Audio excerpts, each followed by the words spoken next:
I want to thank Grant for being here and for the work that he's doing on behalf of all of us. This is a major, major event in the life of our state.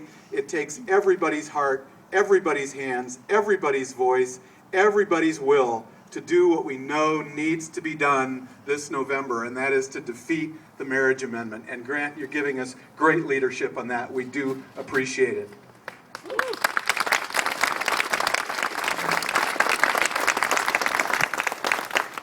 This church was founded in 1857 by a small group of hardy abolitionists. And they knew something that we know still today, and that is that the work of God is not done inside the walls of the church, but is done outside the walls of the church. This church, from its very beginning, has been committed to the life of this city, of this state, and of this nation. We have been committed to the fact that, as Grant says, God's love is for all people.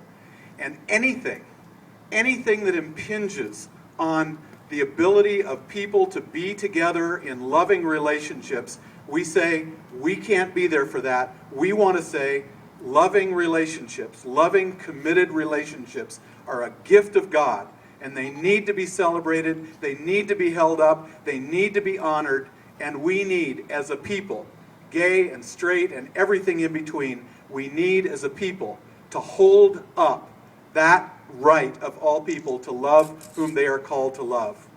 This church, through all those years, has held up that ideal. In the 1980s, we had a women's coffee house here where people met to talk about issues in their own lives. Many of them were women in same-sex relationships. Here, too, was a place where people came in the early days when the scourge of AIDS was just becoming known.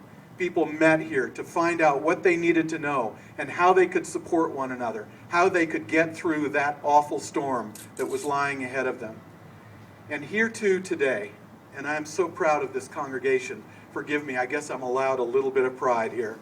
I'm so proud of this congregation because for the first time, people of this church, and it really rose up out of the life of the church, not from the leadership, people of this church said, not only do we as individuals want to talk about the fact that God's love is for all people, we want our church's name to go out into the public and to be known for that reality.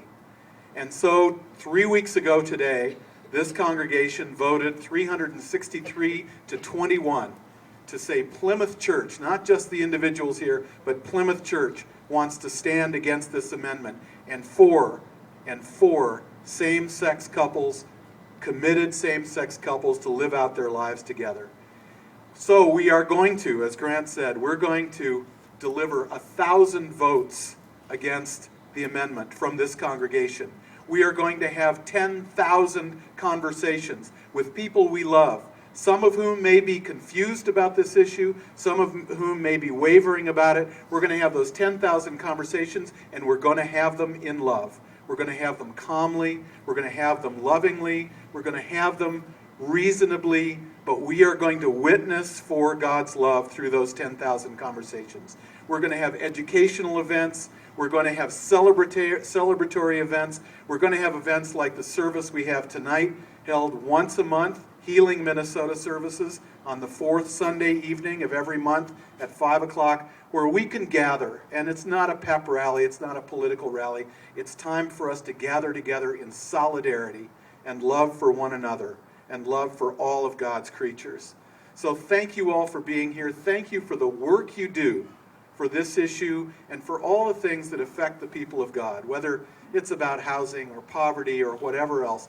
What you do for the people of God is a witness from this church and from the faith communities from which you come.